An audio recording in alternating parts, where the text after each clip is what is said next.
আমি তো ছাত্র রাজনীতি করেছি, তো তখন তো আমরা সবাই এরশাদ বিরোধী ছিলাম। তো ওই সময় একটা বিরোধিতা থাকলে আমাদের মনে ধারণা জন্মায় যে উনি ভালো না, কিন্তু পরে যখন আমি এরশাদ সাহেবকে সামনাসামনি দেখি, আমি দেখি কয়টা জেন্টলম্যান, সুন্দর করে কথা বলেন, দারুণ ড্রেস পরে, কবিতা জানে, গল্প জানে, এবং মেয়েরা তাকে খুবই পছন্দ করতো। আমি বিভিন্ন অনুষ্ঠানে দেখেছি তাকে একদম ঘিরে থাকতো।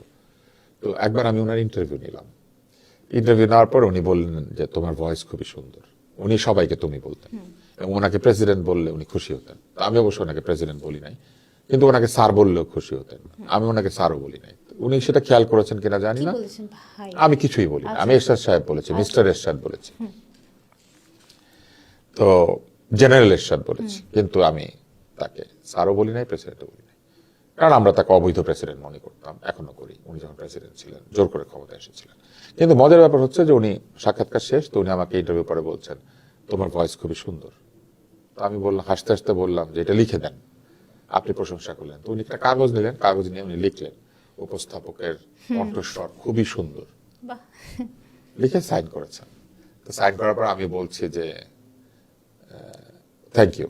বলে না, থ্যাংক ইউ না, তুমি খুশি হও। আমি হাসতে হাসতে বলছি কেন, মানে কেন খুশি হব?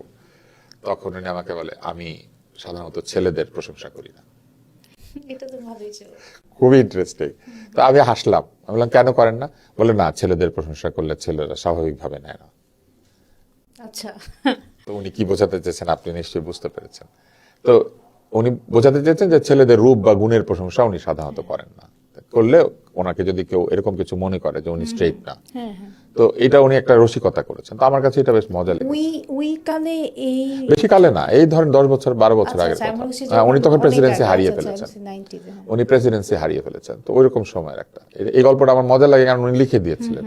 এটা আমার কাছে খুব মজা লেগেছে। আছে না, হারাই ফেলছেন? আছে আমার কাছে কোথাও, আমি সবকিছু রেখে দেই, হয়তো আছে। আমার যে স্ক্রিপ্টের মতো একটা জিনিস ছিল ওইটার উপরে উনি লিখেছেন। আমি অবশ্য স্ক্রিপ্ট করি না, কিন্তু টিভি সেন্টার থেকে আমাকে একটা ধরিয়ে দেয়, ওইটা আমি এক পাশে সরিয়ে রাখি, তো ওটার উপর উনি লিখেছেন।